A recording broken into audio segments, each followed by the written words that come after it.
El día de hoy vamos a continuar con el modelo entidad-relación, pero vamos a ver algunos temas adicionales con relación a este modelo. Específicamente nos interesa ver el tema de generalización o herencia, cómo podemos representarlo en el modelo entidad-relación.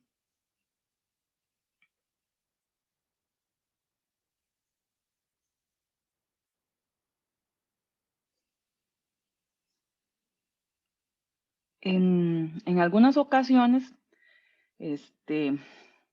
hay algunos atributos que nosotros definimos en el modelo de entidad-relación que tienen características en común entre varias entidades y en otros momentos pueden adoptar atributos específicos para cada entidad.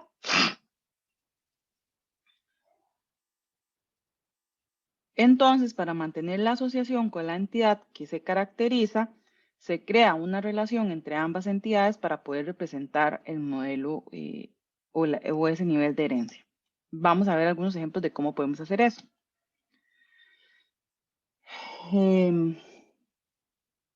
Habíamos visto que podíamos tener atributos que podrían ser multivalorados, ¿verdad? Que teníamos diferentes tipos. Imaginémonos que tenemos una entidad persona que cuenta con los atributos cédula, nombre, dirección y teléfono. Ya sabemos que teléfono puede ser un atributo que puede adoptar valores propios para cada uno de ellos. Entonces, desde este punto de vista, en el modelo entidad-relación, muy similar a lo que sucede en la programación orientada a objeto, vamos a tener un concepto de subclase.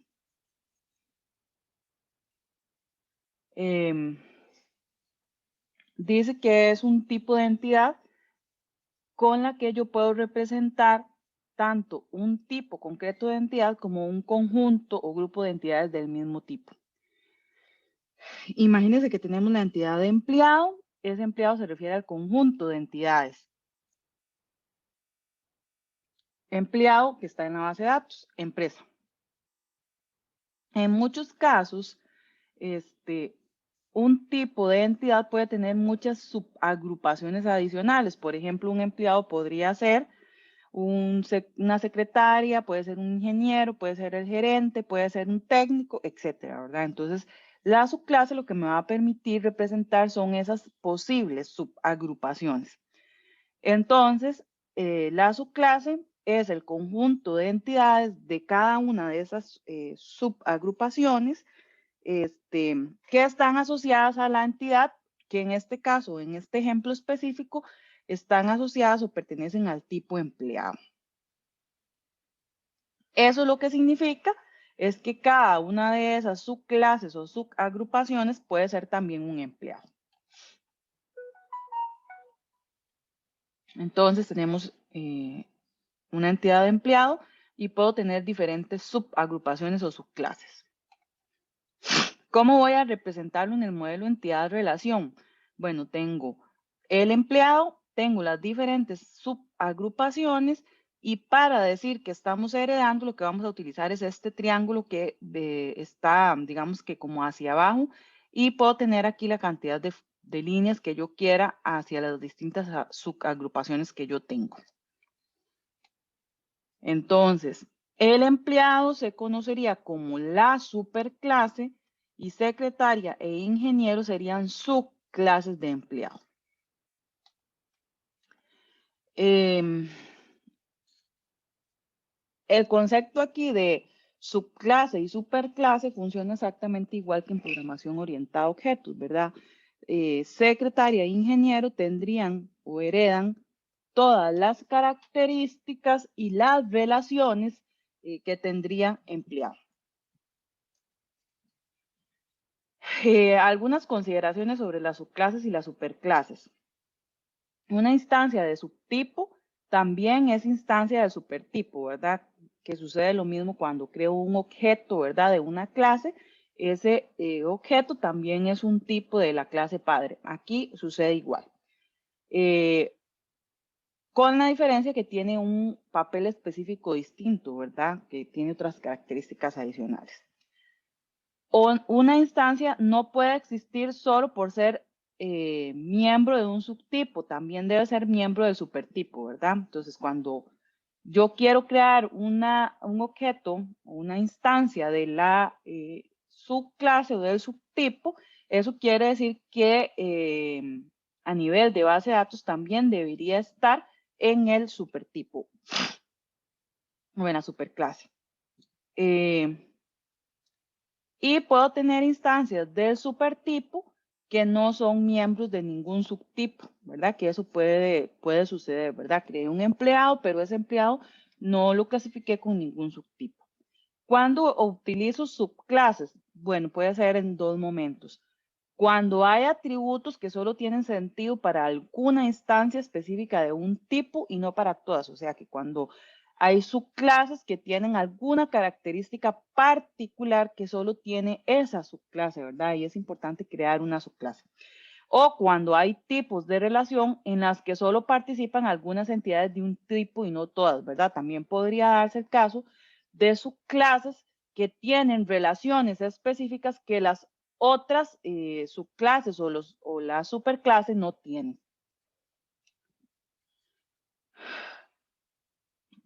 ¿Cómo es el procedimiento de herencia en el modelo entidad-relación? Bueno, como ya les dije, una subclase puede tener atributos propios y participar en relaciones por separado.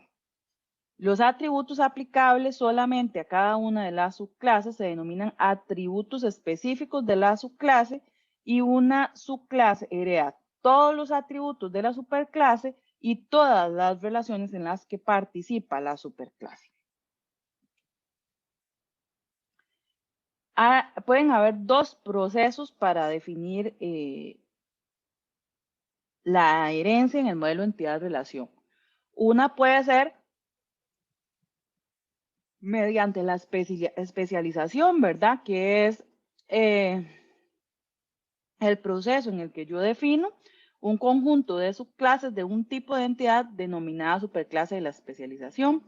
Es decir, yo tengo un conjunto de subclases, secretario, ingeniero, técnico, que son una especialización de la superclase empleado. Y que estas subclases se distinguen por el tipo de trabajo. Otra especialización podría ser por el método de pago, entonces el empleado podría generar empleado asalariado o empleado por horas. ¿Verdad? Entonces yo tengo el empleado y empiezo a hacer las distintas subdivisiones. Vean lo que les decía, que una subclase puede tener relaciones específicas que otras subclases no tienen o que la misma clase padre no posee.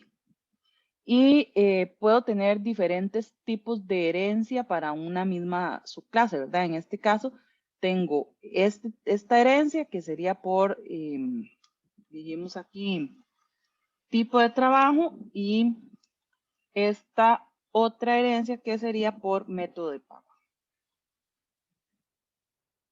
Eso sería por especialización. También puedo definir la herencia a partir de la generación. Eso es que tengo varias entidades y a partir de esas entidades empiezo a identificar que tienen características en común y entonces las puedo unificar para definir esas características en común y dejar de lado las características que no tienen en común. Entonces lo que dice es que a partir de subclases voy a generalizar para formar una sola superclase. Imagínense que tengo dos entidades, que sería coche y camión. El coche tiene el número de pasajeros, la velocidad máxima, un identificador, el número de matrícula y el precio. Y el camión también tiene precio, un número de ejes, tonelaje, un identificador y un número de matrícula. Vean que precios se encuentran en las dos entidades, número de matrícula e ID de vehículo también se encuentran en las dos entidades.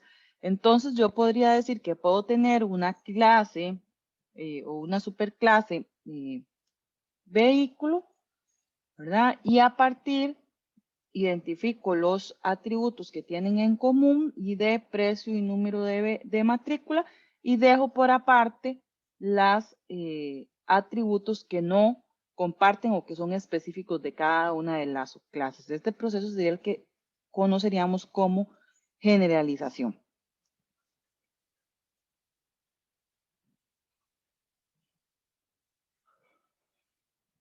Y se usa esa de ahí así o algo así.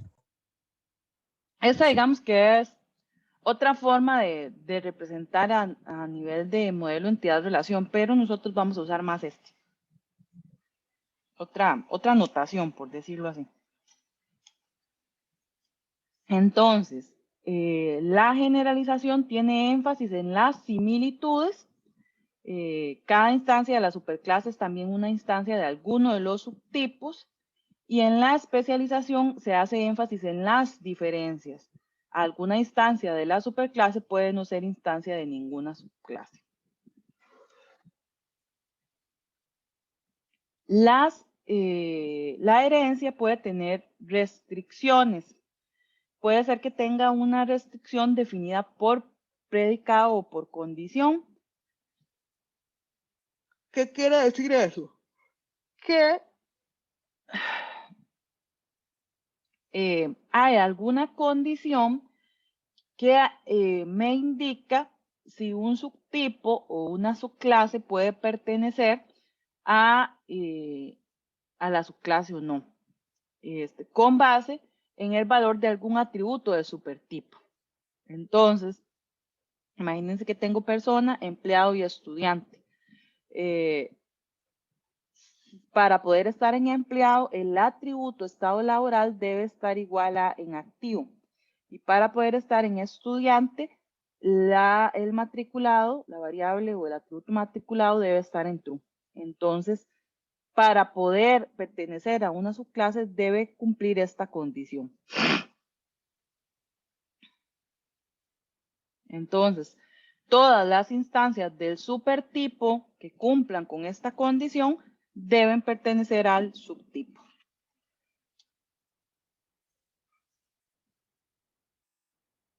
Puede ser también que exista otra restricción definida por un atributo. Vean que entonces, en este caso particular, la relación o de herencia, este triangulito tiene un atributo que se llama tipo de relación. Todas las subclases definen la condición de pertenencia en términos de este mismo atributo y es el factor discriminante de la especialización. Eso lo que quiere decir es que igual yo tengo un profesor, puede ser fijo, puede ser ocasional. Aquí hay este atributo. Para poder estar aquí, el tipo de relación tiene que ser nombramiento y para poder estar aquí, el tipo de relación tiene que ser igual a contrato. En realidad, funciona bastante similar, solo que cambia, ¿verdad? Que este es un atributo de la superclase y esta ya es un atributo, pero a nivel de la relación.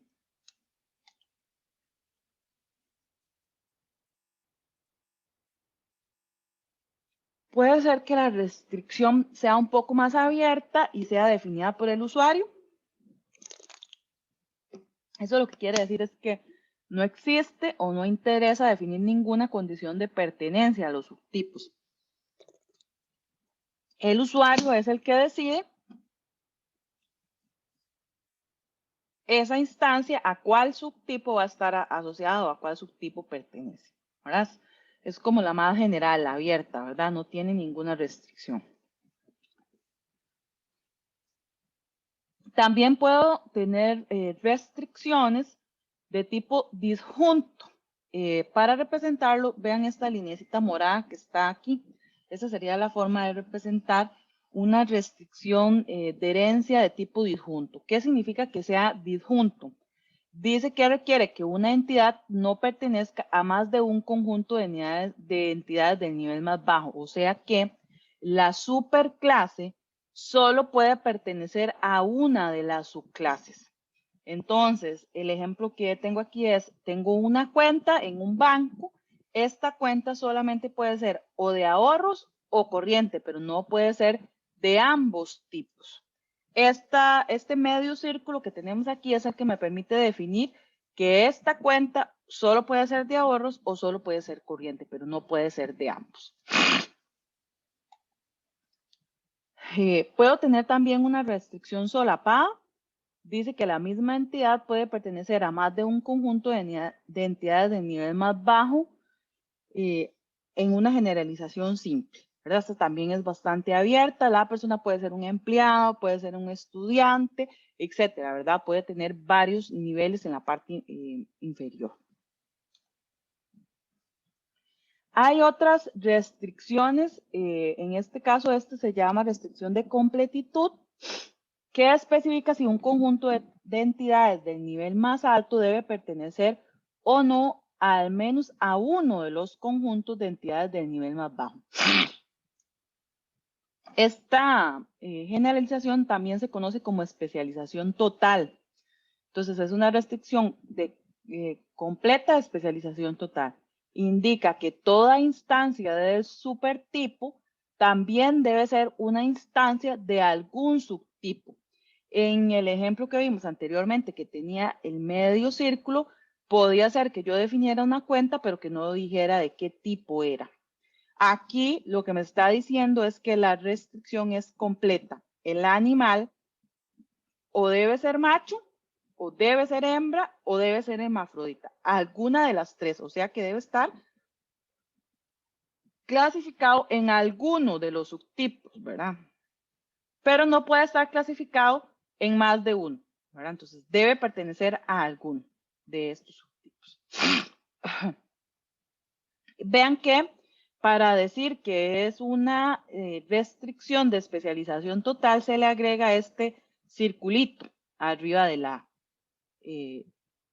herencia, ¿verdad? Entonces, el medio círculo lo que me dice es que, ¿verdad? Solo debe estar en uno. Y esto dice que el animal debe ser de uno, ¿verdad? Eso es la diferencia con respecto a la anterior.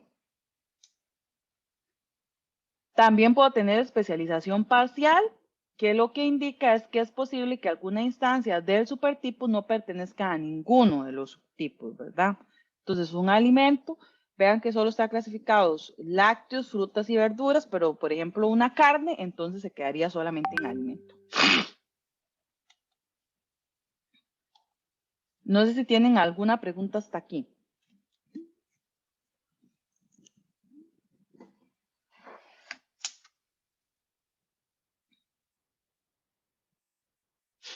¿Preguntas?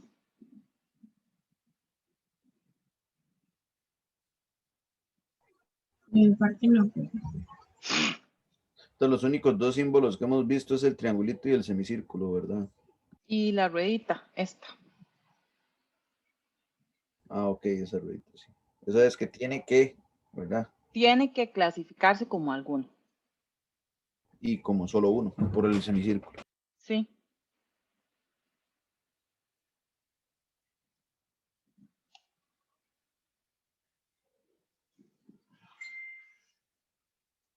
Ok.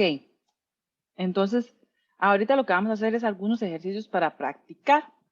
Pueden hacerlo en día o en una hoja de papel o como ustedes quieran. Dice que un concesionario de coches vende coches nuevos y usados. Los atributos específicos de los coches nuevos son las unidades y el descuento, y de los usados son los kilómetros y el año de fabricación. Entonces, la idea sería que podamos representar en un modelo entidad de relación ese problema. El otro es que consideremos el conjunto de personas de una ciudad que se distinguen por trabajador, estudiante y desempleado. De los trabajadores interesa el número de seguridad social, la empresa de trabajo y el salario. De los estudiantes nos interesa el número de matrícula del centro educativo, y de los desempleados la fecha de paro. Y dice que en un campo de fútbol los puestos de los futbolistas pueden ser portero, defensa, volante y delantero. Entonces, que representemos eso mediante un modelo entidad relación. Serían tres 3 ejercicios. Recuerden indicar las restricciones de esos niveles de herencia.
Profe, una pregunta.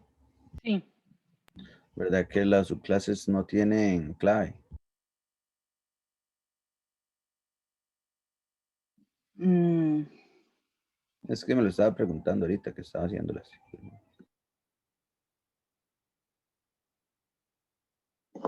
no, porque heredan la llave primaria de la superclase. Puede ser que tengan una clave, digamos, parcial, si fuera necesario, digamos, identificarla por algún motivo particular.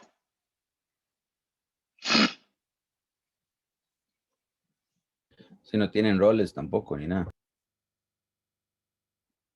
Depende, porque recuerde que una subclase puede estar tener relaciones propias, entonces a partir de ahí sí puede tener roles en otra relación, no en la relación de herencia, pero sí, digamos, con otras relaciones, Ah, ok, con otras ok. entidades. Ok, entonces en caso de que la madre tuviera un rol con otra entidad, le tomaría como clave la clave de la superclase. Sí, ¿Ves?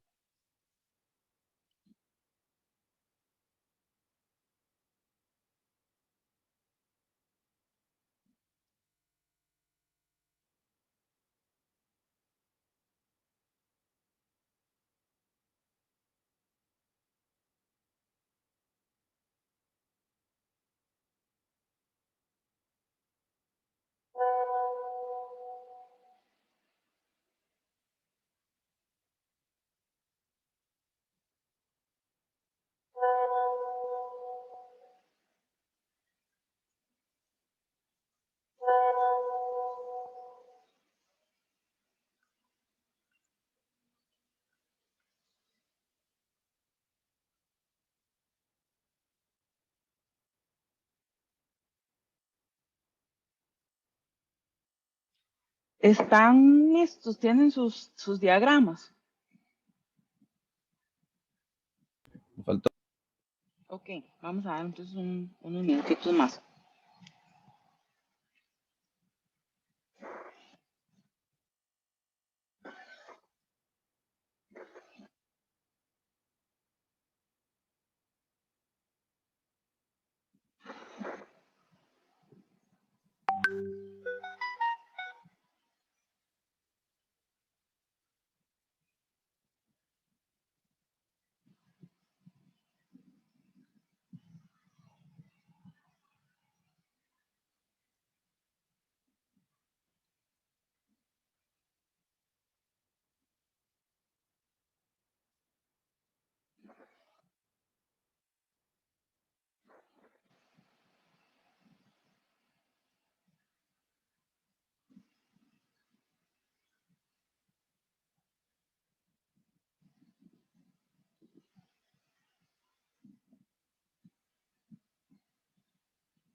Listos.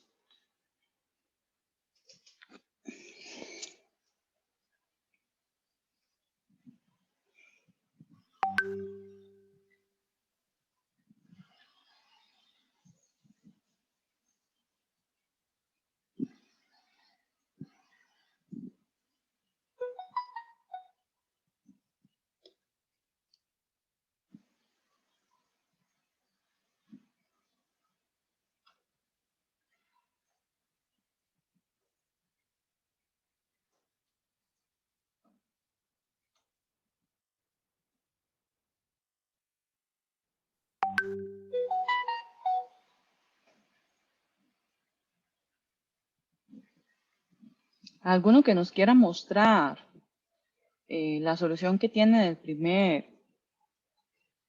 primer ejercicio.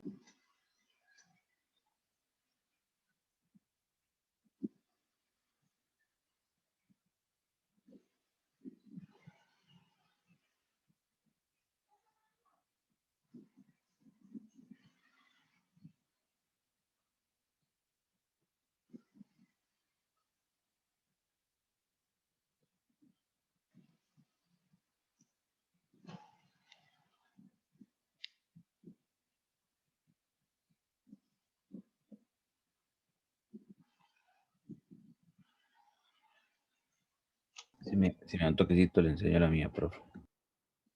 Okay.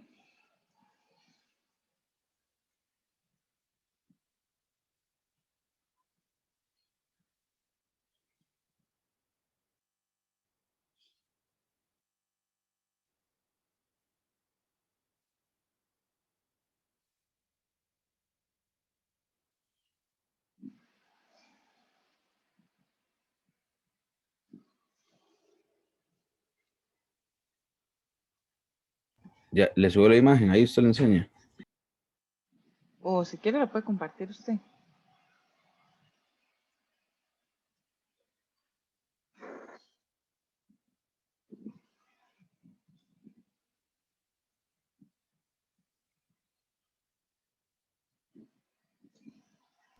Ahí subí una imagen con las dos primeras. Ok.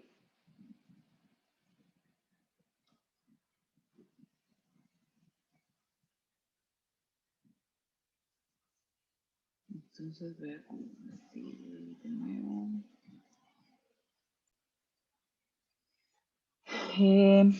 Dice que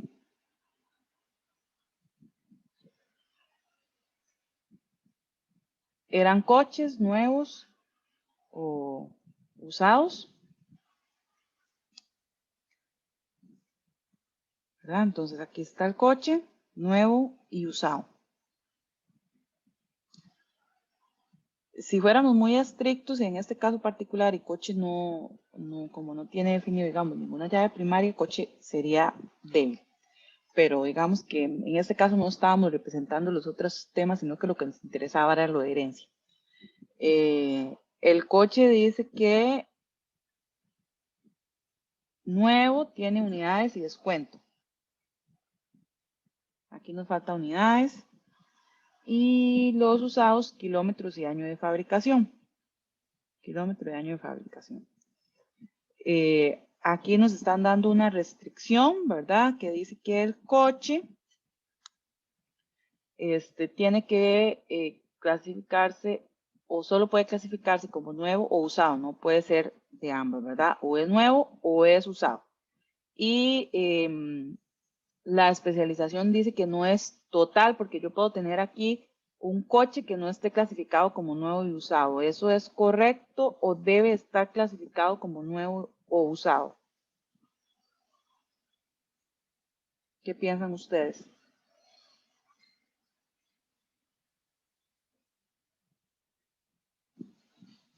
Que debería estar clasificado, profe. Sí, ¿verdad? O el coche es nuevo o es usado, ¿verdad? Debería de estar. Entonces aquí nos hace falta,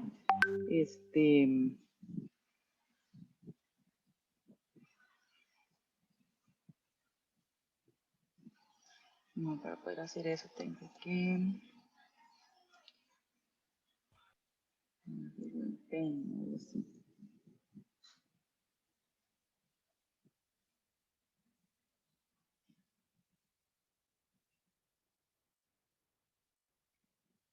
¿verdad? Entonces aquí deberíamos de tener el circulito.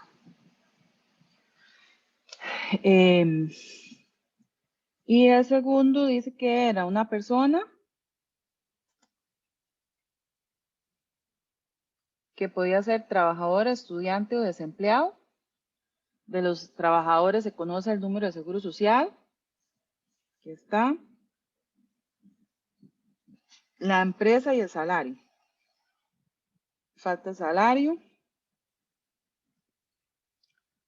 de los estudiantes se conoce el número de matrícula y el centro educativo. Número de matrícula y el centro educativo. Aquí lo que me faltan son las líneas. Y del desempleado la fecha de paro.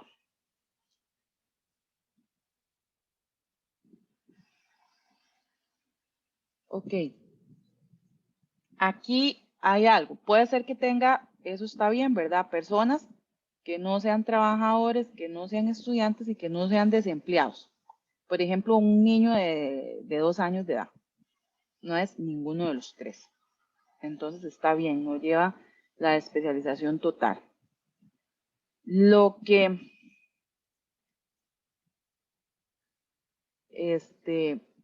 podría ser es que sí tengamos que indicar una especialización disjunta, porque una persona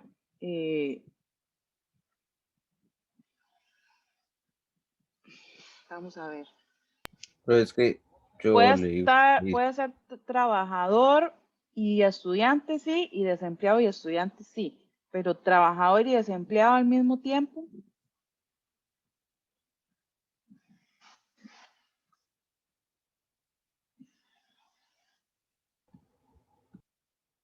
yo es que digamos, tenía que ser como por atributo o por eso que yo he puesto como que si tenía como un atributo persona que fuera trabajo y está en sí, es trabajador y si está en no, es desempleado y de igual manera puede ser un estudiante.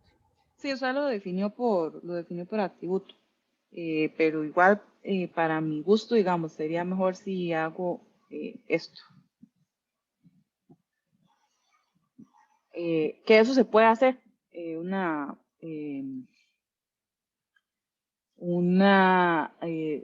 disjunto, digamos, solo de dos. Tal vez hubiera quedado mejor si trabajador estuviera aquí, entonces paso la línea aquí y estudiante si queda por el otro lado.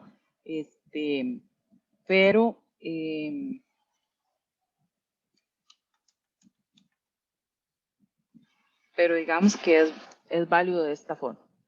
Tal vez para aclararlo, podría ser por condición, como lo hizo el compañero, ¿verdad? Tiene que estar en alguno de los dos, o la otra es marcándolo de esta forma para las clases donde hay esa restricción de disjunto. ¿Alguno otro que haya resuelto el ejercicio número 3? Sí, Jonathan, ¿tienes alguna consulta? Yo ahí medio lo hice, profe. No sé si estará bien. Lo comparto. Déjame yo dejar de compartir porque si no, no podemos ver. Listo. No sé ahí si se estará viendo. Ajá. Dice que tienes un futbolista, tienes portero, defensa, volante y delantero. Ahí estás poniendo una restricción de disjunto que el futbolista tiene que ser alguno de los cuatro, ¿verdad? O tiene que ser portero, tiene que ser defensa, volante, delantero. Y el futbolista dice que necesariamente tiene que estar en alguna de las 4 posiciones. Es correcto, ¿verdad? Si tengo un futbolista, debería ejercer alguno de los 4 puestos. Y solo podría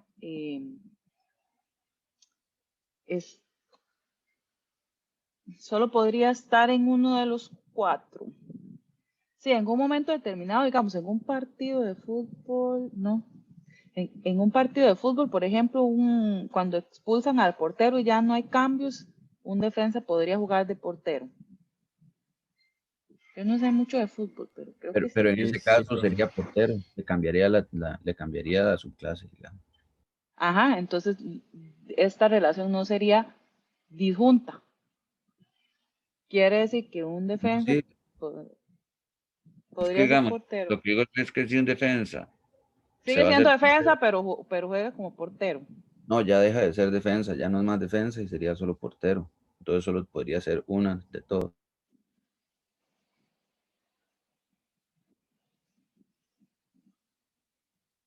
Ok, Porque digamos, sí, defensa en no ese. sería la persona, sino la posición en la que esté. Ujú. Deja de ser defensa, vamos a ver, es que... Es que, profe, es relativo porque depende del estilo de juego del equipo y todo.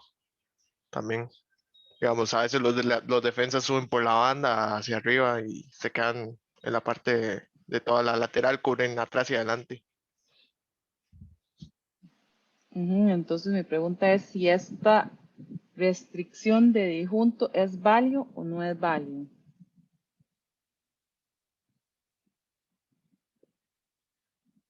Estamos diciendo que el futbolista debe tener uno de estos puestos. Es válido que digamos que solo puede tener uno de los puestos. En un partido sí, pero en un equipo no. En un equipo un jugador puede ser cualquiera, de Sí, cualquiera. en este caso digamos que dependería un poco de las relaciones con las que esté el futbolista, ¿verdad? Entonces habría que analizar si esta restricción aplica o no todo el tiempo. Si estamos hablando del partido, pareciera que no. Si estamos hablando del equipo, pareciera que sí. Entonces hay que analizarla un poco, ¿verdad? Tal vez no está tan clara, pero por el momento digamos que está bastante bien. Listo, sí queda claro este tema.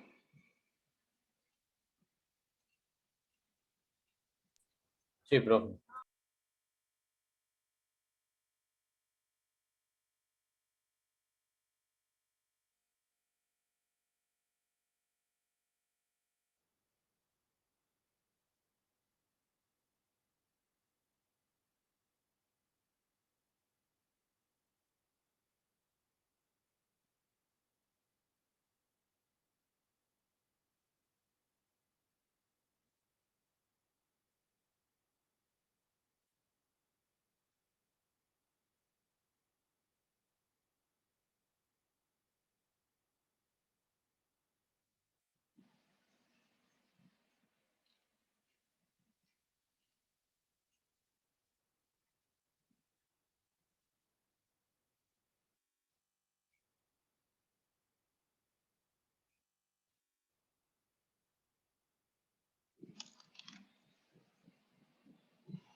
Déjeme ver si el Menti si ya está funcionando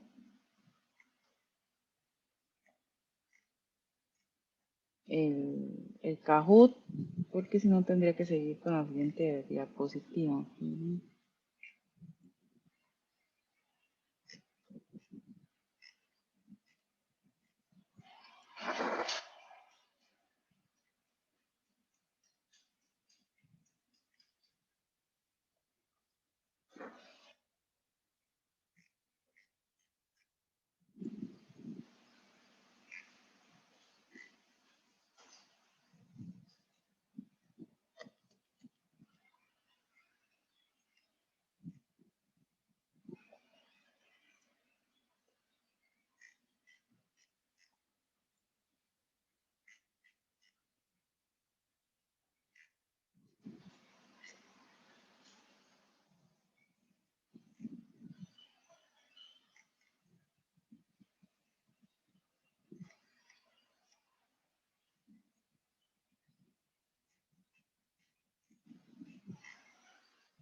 Bueno, sigue sin funcionar, pero básicamente lo que quería era como que a partir de algunos ejemplos, ustedes lograran identificar qué tipo de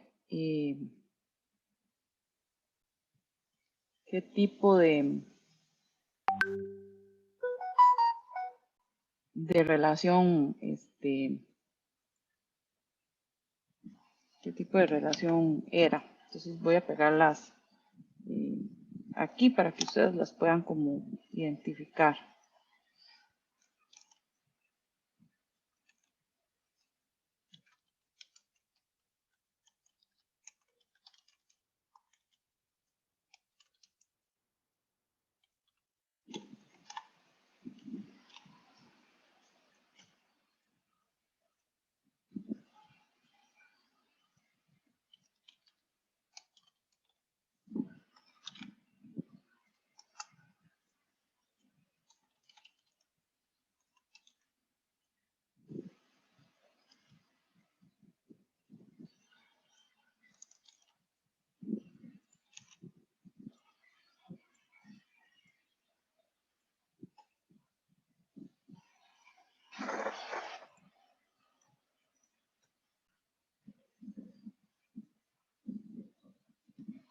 Ok, ¿qué tipo de herencia hay en este diagrama?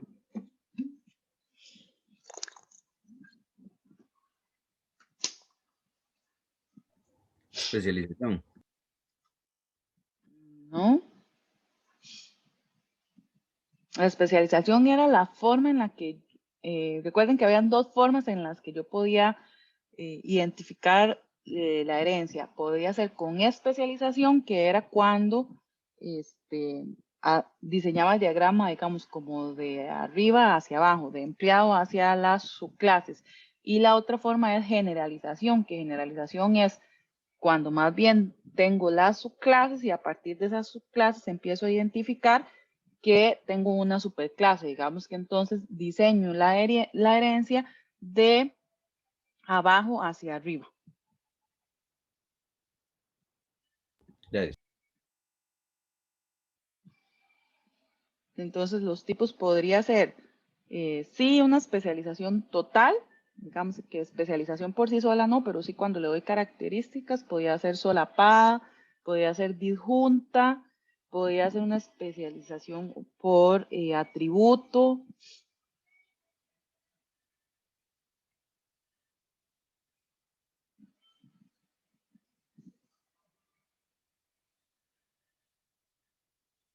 Esta en este caso, Esta es disjunta, ¿no? esta es disjunta, ¿verdad? Cuando tiene esta rayita es disjunta. Y esta otra,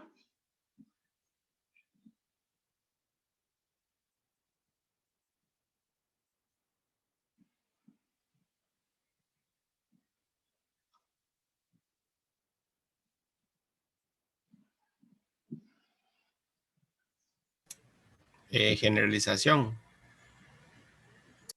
no, es una Digo, especialización total, ¿verdad? Porque la persona tiene que estar en uno de estos dos, de estas dos subclases.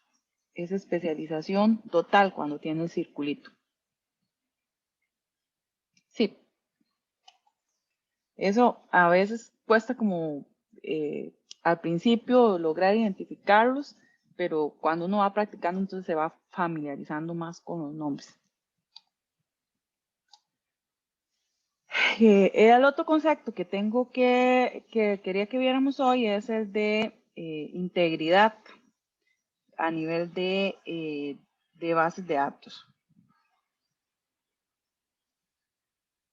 Dice que la integridad tiene como función proteger la base de datos contra operaciones que buscan introducir inconsistencias en los datos. Entonces, básicamente, cuando estamos hablando del concepto de integridad es porque lo que estamos buscando es una corrección, validez o precisión de los datos. Entonces, El subsistema de integridad que posee el sistema gestor de base de datos, la función que busca es poder detectar y corregir en la medida de lo posible todas aquellas operaciones que se vayan a ejecutar de forma incorrecta.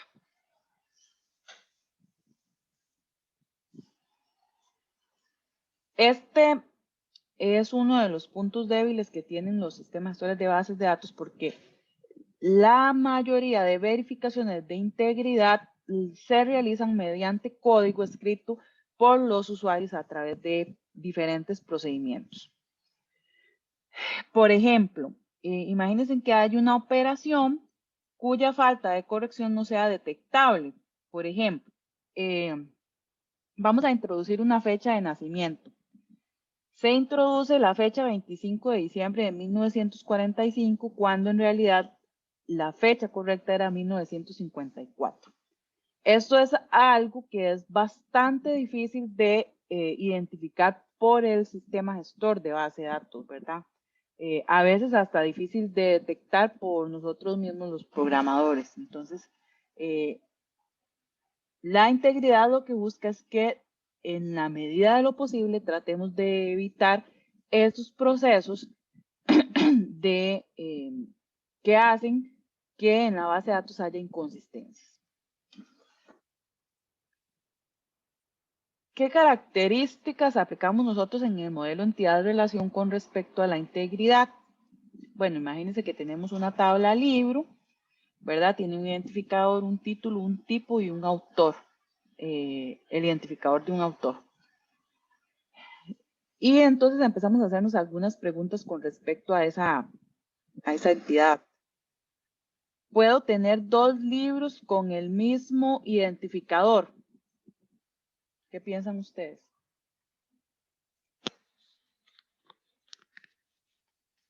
¿Puede haber en la base de datos dos libros con el mismo identificador? No, porque no estaría identificando solo uno. Correcto, ¿verdad? Entonces, estas son, cuando yo defino una clave primaria, estoy definiendo un proceso de integridad, porque le estoy diciendo, bueno, si usted permite que esa entidad no tenga una llave única, pues ahí hay un fallo de integridad porque después no va a poder identificarlas, ¿verdad? Porque ese es el objetivo de las llaves primarias. Entonces ahí yo puedo aplicar una restricción de integridad. Puede haber un libro sin valor en el título, del cual no se conozca el título.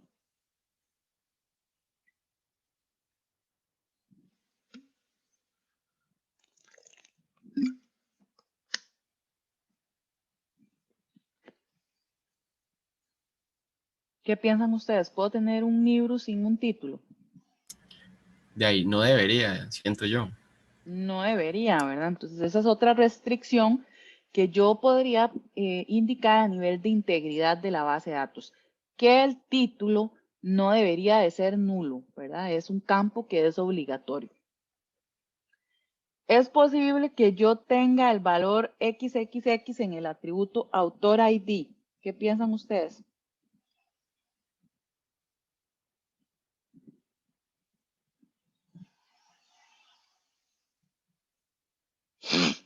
Que no es correcto. No Porque- es correcto. Profe. Ajá, Un momento. sí. No, tranquilo, sí. ¿Qué Y iba a ahí, decir? si el 4X es no sé, no podrá haber Sí, un autor, una idea ajá. de autor así, digamos. Sí, si esto está asociado a una llave primaria de un autor, sí sería válido, pero si no está asociado, no debería de ser válido. Entonces, aquí hay otra restricción que yo podría definir, ¿verdad? También podría ser que este autor ID tenga un formato que deba de cumplir, ¿verdad? Como el número de cédula, ¿verdad? Que es un valor, debe ser un valor numérico. Entonces, yo puedo definir ese tipo de restricciones de integridad. Tiene sentido que yo le permita al usuario registrar el valor azul en el atributo tipo.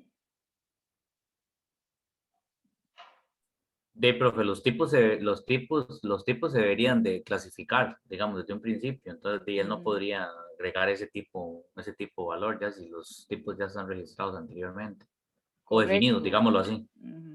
Correcto. Entonces, en este caso particular, ¿verdad? Vean que son restricciones que yo puedo indicar que van a permitir mantener la integridad de la base de datos. Y entonces, particularmente, yo tengo 3 tipos de integridad. Puede ser que tenga integridad a nivel del dominio, de los atributos, puedo tener integridad a nivel de las claves y puedo tener integridad referencial, que ahora vamos a ver en qué consiste cada una de ellas. Cuando hablamos de integridad de dominio, lo que estamos diciendo es que ningún componente de la llave primaria de una relación puede aceptar valores nulos. Entonces, si tengo una llave primaria de una relación, no puede contener valores nulos. Esa es la primera restricción.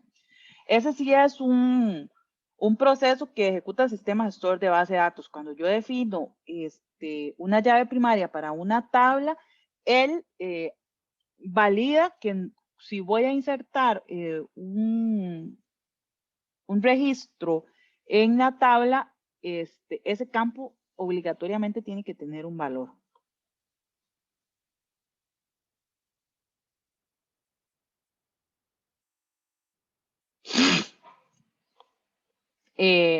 Otras restricciones que puedo tener, por ejemplo, a valor a nivel del dominio, es que imagínense que yo tengo una tabla con atributos, esa tabla representa a las personas, además esa tabla tiene un atributo que se llama peso y otro que se llama edad. Ya nosotros sabemos por lo que sucede a nivel de lo que ocurre en la realidad, que el peso y la edad no pueden ser valores negativos. Entonces, esta es una restricción que también yo podría indicarle a nivel de base de datos, que no permita que se ingresen valores negativos a esas variables.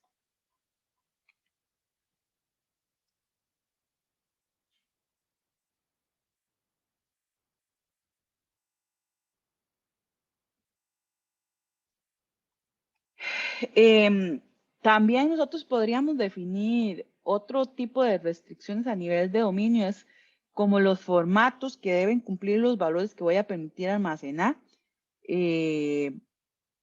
Imaginémonos,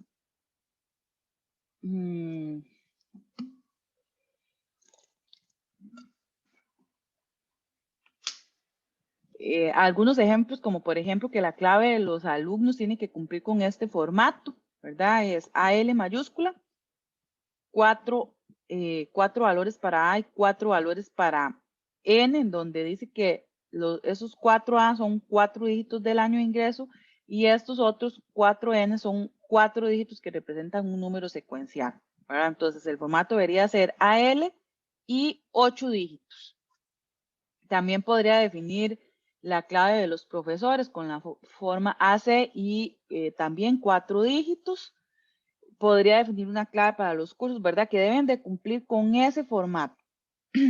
Otra restricción de dominio que yo podría indicar es que un alumno no pueda estar inscrito en más de 5 materias o que un curso no pueda tener menos de 5 alumnos, ¿verdad? Ese tipo de cosas, yo podría definirlas a nivel del dominio de los atributos. Recuerden que los atributos tienen asociados dominios, que son las características particulares que tiene ese atributo para poder representarlo. Entonces yo puedo definir restricciones a nivel de los dominios de los datos.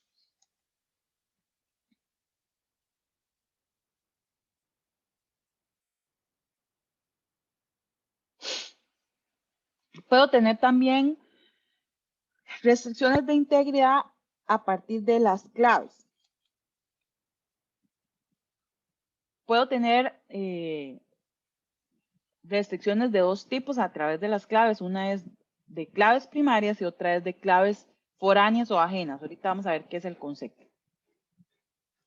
Dice que una clave primaria de una relación, ya nosotros sabemos que es el conjunto de atributos de su esquema que son elegidos para servir de identificador unívoco de sus tuplas. esa clave primaria debe ser miniminal, o sea que debe ser la más pequeña posible.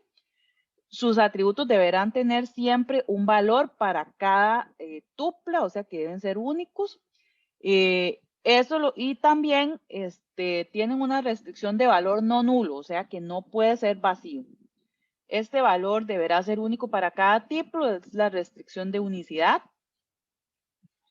Por ejemplo, si tengo otra vez los libros, tengo un atributo que se llama IDLib, es un atributo clave primaria de publicaciones. Y luego tengo restricciones de dominio de las claves foráneas o ajenas. Las claves ajenas son el mecanismo que nos proporciona el modelo relacional para expresar una asociación entre los objetos que se encuentran representados en el esquema de la base de datos.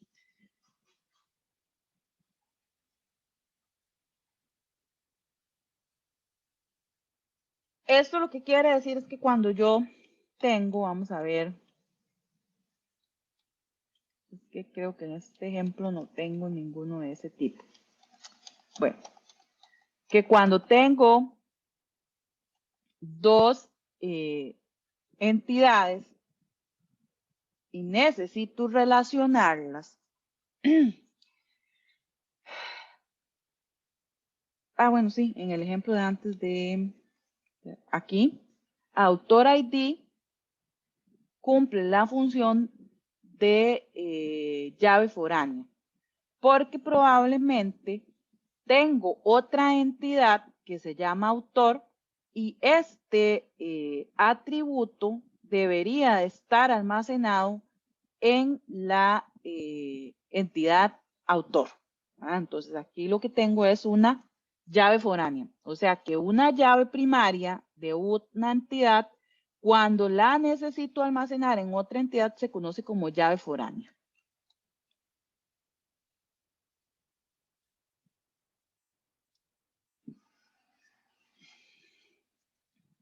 Veanlo aquí. Tengo una entidad autor ID que tiene, un autor, perdón, que tiene como clave primaria autor ID y el nombre. Entonces, cada vez que autor ID aparece aquí, ¿verdad? Hay una referencia a autor y por eso es que se llama clave ajena o clave foránea, ¿verdad? Porque es una clave que llevo a otra entidad. Estas restricciones que tienen tanto la clave primaria como la clave foránea son restricciones relacionadas con las claves. Y está la integridad referencial, que se refiere y se aplica principalmente a las claves ajenas, por eso se conoce así como referencial, porque la clave ajena al final lo que está haciendo es una referencia. Y lo que dice es que si una relación cuenta o posee con una clave ajena, sus valores deben coincidir con los valores de la clave primaria a la que hace referencia, o bien debe ser completamente nulos en el caso de que nosotros lo permitamos. Entonces, si yo voy a llevar este valor acá, quiere decir que tiene que ser el mismo, no puede ser diferente, tiene que existir aquí, o bien puede ser que yo permita que sea vacío, que no se establezca la relación referencial. Y cuando hablamos de integridad referencial, se marca en términos del estado de la base de datos y lo que indica es un estado legal o ilegal. Sin embargo, no está tan claro cómo podríamos evitar ese estado. Y queda más a la libre de lo que nosotros decidamos hacer. O sea, ¿qué hago si estando en un estado legal llega una petición para realizar una operación que conduce a un estado ilegal? Entonces yo tengo que decidir si realizo la operación o acepto la operación y realizo operaciones adicionales compensatorias que conduzcan a un estado legal.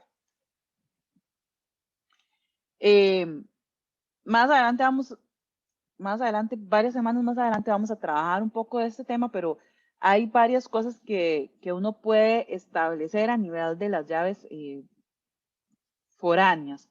Por ejemplo, se podría definir qué pasa si yo voy a borrar un autor, pero hay una referencia hacia un autor.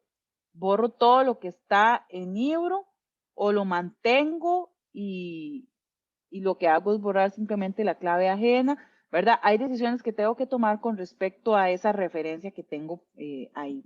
O puede ser que yo decía, voy a borrar los autores, entonces por ende también voy a borrar todos los libros que tenga asociados. Eso también se podría definir, ¿verdad? Es una restricción de integridad. Y se establece cuando creo esa referencia, ¿verdad? Que haga un borrado en cascada de todo lo que tenga relacionado. O puede ser que yo decida ir haciéndolo posteriormente, haciendo operaciones para volver la base de datos en un estado legal, que es la segunda opción que dice ahí. Las claves ajenas, entonces, deben responder a varias preguntas. La primera regla es de los nulos. ¿Tiene sentido que la clave ajena acepte nulos? Bueno, eso depende del proceso que estemos tratando de resolver. En la medida de lo posible deberíamos de tratar de que no se acepten valores nulos en una clave ajena. La regla del borrado es qué ocurre si se intenta borrar la tupla referenciada por la clave ajena. Puede ser que no permita que se borren esas tuplas que están referenciadas, o puede ser lo que yo les decía, que se propague el borrado, ¿verdad? Que vaya borrando todo lo que esté relacionado con esa tupla. O puede ser que se borre la tupla y todo lo que está referenciado se ponga en nulo, pero esto solo sería permitido si la primera restricción de nulos es permitido en la tabla, si no esa operación no podría realizarse. Y el tema de las modificaciones funciona muy similar a el borrado. ¿Qué sucede si yo quiero modificar el valor de la clave primaria de la tupla que se encuentra referenciada por la clave ajena? Entonces, lo restringo a que no se pueda modificar o propago esa modificación en todos los lugares en donde esté esa llave foránea, o simplemente anulo el proceso, ¿verdad? En el sentido de que modifico la tupla y todos los demás valores se ponen en nulo, ¿verdad? Son decisiones que tengo que tomar.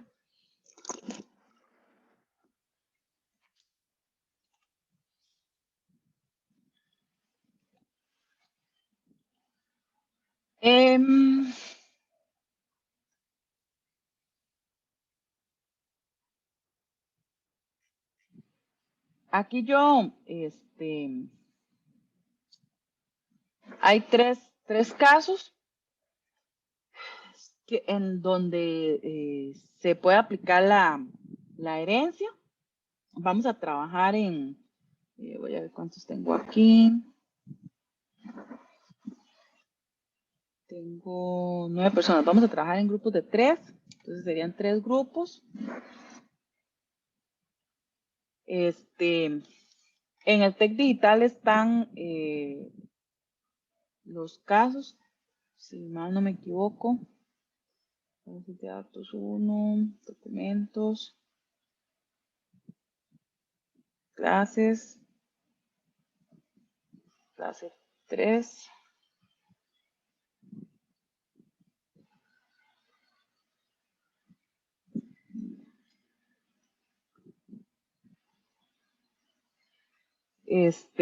Entonces tal vez el grupo de Joshua resuelve el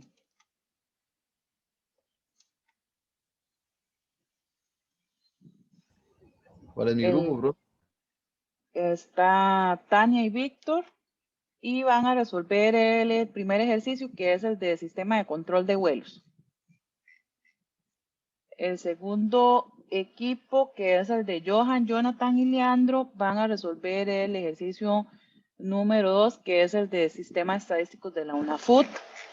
Y el siguiente grupo, que es el de Giancarlo, Verónica y Zeta, van a resolver el de sistema de gestión de acueductos de la zona norte. Luego entonces vamos a venir a resolver, visualizar un poco lo que ustedes hicieron y revisarlo y resolverlo. Si no nos queda chance, tal vez de revisarlo, por lo menos sí, bastante avanzado, y lo revisamos al comenzar la clase de la próxima semana. Entonces, son las 11 en punto, mejor dicho. Entonces, podríamos dentro de 25 minutos regresar a la sala, ver cómo les fue. Si hay alguno listo, lo revisamos, y si no, pues lo finalizamos la próxima semana. Yo voy a seguir conectada aquí en el Zoom, por si acaso necesitan que me una a alguno de los subgrupos. No sé si tienen alguna pregunta. El material está en el TEC Digital, digo, bro. Sí, en documentos clase 3. Ok, gracias. Listo. Ese documento ahí, profe, ¿dónde es que Sí. están los ejercicios al final? Es que me sale como la presentación completa. Seguro tiene que darle a refrescar, porque es un documento de Word. Ah, el de Word, ok, Ujú. sí, ya. Voy a bajar ese. Listo, entonces abro ya las salas.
Ok, chicos, díganme cómo les fue.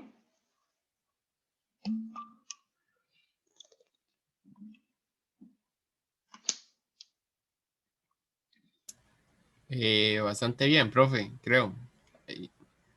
Casi lo completamos. Ok, listo. Mejor dicho, ya son las 11:30 y creo que no nos va a dar tiempo de revisarlos, pero entonces el próximo lunes iniciamos revisando los 3 diagramas. Nos vemos. Chao. Chao, profe. Muchas gracias. Gracias, profe. Chao, profe, gracias.